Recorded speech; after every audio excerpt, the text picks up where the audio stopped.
இப்போ நான் உங்களுக்கு ஒரு டார்க் சைக்காலஜி சொல்லி கொடுக்க போறேன். இது மத்தவங்களை நீங்க கண்ட்ரோல் பண்றதுக்கு நான் சொல்லி கொடுக்கல, மத்தவங்களுடைய கண்ட்ரோல்ல இருந்தே வரணும், அதுக்கு தான் நான் சொல்லி கொடுக்கறேன். உலகத்திலேயே ரொம்ப மோசமானவங்க யார் தெரியுமா? The most dangerous people are the ones who make you change your behavior without saying a single word. ஒரு வார்த்தை கூட சொல்லாம உங்களுடைய பிஹேவியரை மாத்திடுவாங்க பாத்தீங்களா, அவங்க தான் உலகத்திலேயே மோஸ்ட் டேஞ்சரஸ் பீப்புள். இதை ஞாபகத்துல வச்சுக்கோ. அது எப்படி? நான் உங்களுக்கு ஒரு கதையை சொல்றேன், இதன் மூலமா உங்களுக்கு கிளியாரிட்டி கிடைச்சிரும். 2 ஃப்ரெண்ட்ஸ் இருக்கிறாங்க, கார்த்திக், அர்ஜுன். அர்ஜுனுக்கு ஏதாவது ஒரு ஹெல்ப்னா கார்த்திக் கிட்ட கேட்பான். ஒரு நாள் கார்த்திக் என்ன பண்றான்னா அர்ஜுன்கிட்ட ஹெல்ப் கேட்கறான். மாப்பிள்ளை எனக்கு ஹெல்ப் தேவைப்படுது, மச்சான் எனக்கு ஹெல்ப் தேவைப்படுது சொல்லி கார்த்திக் அர்ஜுன்கிட்ட ஹெல்ப் கேட்கறான். அர்ஜுன் உடனே ஓப்பன்லி நோ சொல்லிட்டான். கார்த்திக் என்ன பண்ணானா, கொஞ்சம் கூட ஃபேஸ்ல ரியாக்ஷன் சேஞ்ச் பண்ணாம அடுத்த நாள்ல இருந்து ஃபோன் காலையும் மெசேஜையும் ரொம்பவே குறைச்சிட்டான். இதுக்கு அடுத்ததான் கேமே ஸ்டார்ட் ஆகுது.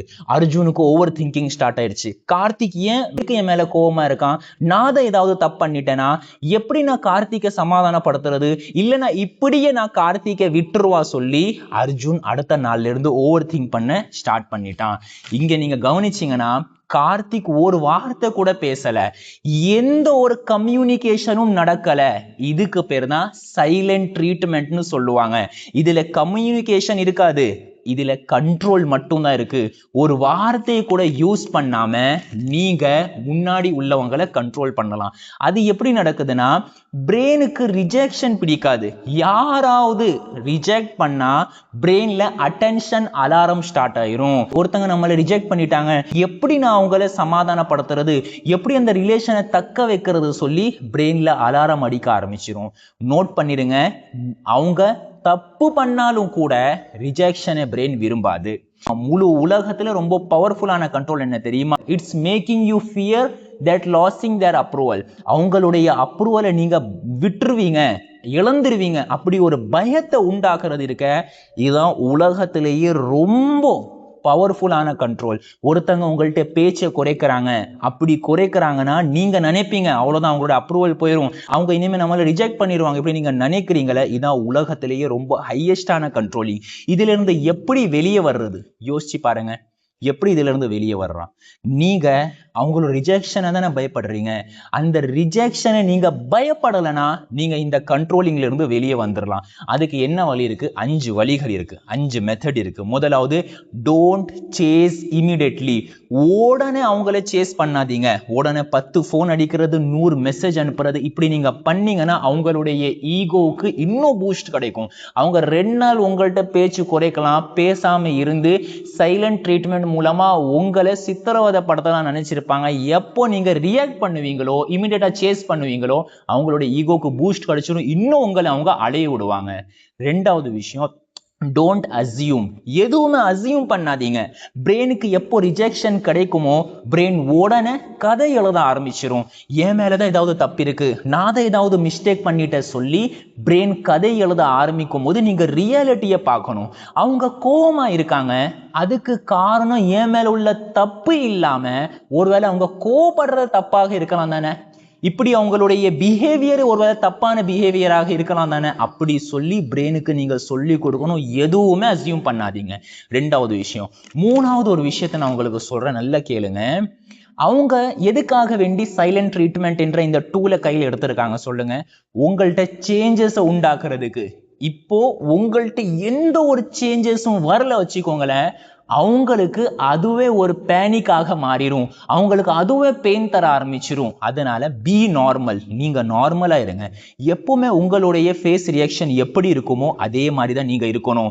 எப்படி நீங்க உங்களுடைய டெய்லி ஸ்கெடியூலை ஃபாலோ பண்ணுவீங்களோ அப்படிதான் இருக்கணும். எந்த வகையிலுமே நீங்க நார்மலா இல்லை சொல்லி உங்களுடைய ஸ்டேட்டஸ் உங்களுடைய ரீல்ஸ் மூலமாக நீங்க வெளிப்படுத்திடக்கூடாது. இப்படி நீங்க பண்ணீங்கன்னா அது உங்களுக்கு ட்ராஃபியாக அமைஞ்சிரும். இது 3வது.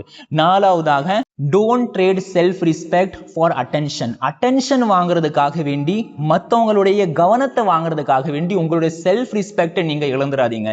நீங்க கவனத்தை இப்போ வாங்க முடியலனா, இப்போ உங்களுக்கு அட்டென்ஷன் கிடைக்கலனா ஃபியூச்சர்ல கிடைக்கலாம். ஆனா இப்போ நீங்க செல்ஃப் ரெஸ்பெக்டை இழந்துட்டீங்கன்னா ஃபியூச்சர்ல நீங்க அடையவே முடியாது. அதனால உங்களுடைய செல்ஃப் ரெஸ்பெக்டை விட்டுட்டு ஒருத்தங்களோட அட்டென்ஷனுக்காக நீங்க அலையாதீங்க. 5வது விஷயம், இது ரொம்ப முக்கியமானது, பில்ட் இமோஷனலி இண்டிபெண்டன்ஸ். உங்களுக்கு உணர்வு ரீதியிலான சுதந்திரத்தை நீங்க ஏற்படுத்துங்க.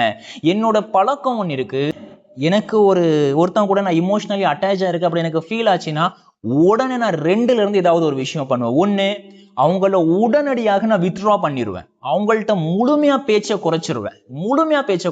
அப்படி 2வது விஷயம், அவங்க ரொம்ப நெருக்கமா இருக்கிறாங்க, ரொம்ப சொந்தமா இருக்கிறாங்கன்னா பேச்சை ரொம்ப ரொம்ப ரொம்ப குறைச்சிருவேன். ஏன்னா எனக்கு பயம், நான் ஒருத்தங்க கூட இமோஷனலாக அட்டாச் ஆயிட்டா வச்சுக்கோங்களேன், என்னுடைய கண்ட்ரோல் அவங்கள்ட்ட போயிடும். அவங்க வாழ்க்கையில வர்ற சின்ன சின்ன மாற்றங்கள் அது எனக்கு பாதிக்கிறதுக்கு வாய்ப்பு இருக்கு. அதனால ஒருத்தங்க கூட நான் எப்பவுமே இமோஷனலி அட்டாச் ஆக மாட்டேன். அட்டாச் ஆயிட்டா உடனே வித்ட்ரா பண்ணிடுவேன். ஒரு கதை நான் உங்களுக்கு சொல்றேன், இன்னும் கிளியாரிட்டி கிடைக்கும். புத்தர் ஒரு தடவை ஒரு கிராமம் வழியாக போயிட்டு இருக்காரு. அந்த கிராமத்துல இருக்கிற எல்லா பேருமே புத்தரை ரொம்ப கேவலப்படுத்துறாங்க, ரொம்ப அசிங்கமான வார்த்தைகளை சொல்லி பேசுறாங்க. புத்தர் சிரிச்சுட்டே இருக்காரு. அந்த ஊர் மக்கள் கேக்குறாங்க, நாங்க இவ்வளோ பேசுறோமே, உனக்கு கோவமே வரலையா? அதுக்கு புத்தர் சொன்னது, நான் எப்போ உங்களுடைய பேச்சுக்கு ரியாக்ட் பண்ண ஆரம்பிச்சிருவேனோ என்னுடைய கண்ட்ரோல் உங்க கைக்கு போயிடும். அதனால எப்பவுமே நான் என்னுடைய கண்ட்ரோலை இழந்து கோவப்பட மாட்டேன். நான் கோவப்படணும்னா அது நான் தான் முடிவு பண்ணணும், ஏனெனில் நான் ஒரு சுதந்திரமானவன் சொல்லி புத்தர் சொல்கிறார். இங்க கவனிக்கக்கூடிய விஷயம் என்னன்னா, எப்பவுமே நம்ம மற்றவங்களுடைய ஆக்ஷன்ஸ்க்கு ரியாக்ஷன் கொடுக்குறோம் பாத்தீங்களா, நம்ம கண்ட்ரோலை அவங்களுடைய கையில கொடுத்துட்டோம். அதனால உங்களுடைய கண்ட்ரோலை உங்களுடைய கையில கொண்டு வர்றதுதான் நீங்க சைலன்ஸ் ட்ரீட்மெண்ட்ல இருந்து வெளியே வருவதற்கான தீர்வாகும். இதை வச்சு நீங்க மற்றவங்களை கண்ட்ரோல் பண்ண வேண்டாம், மற்றவங்க உங்களை கண்ட்ரோல் பண்ணாங்கன்னா அதிலிருந்து வெளியே வந்துருங்க. பி அவேர், விழிப்புணர்வோடு இருங்க.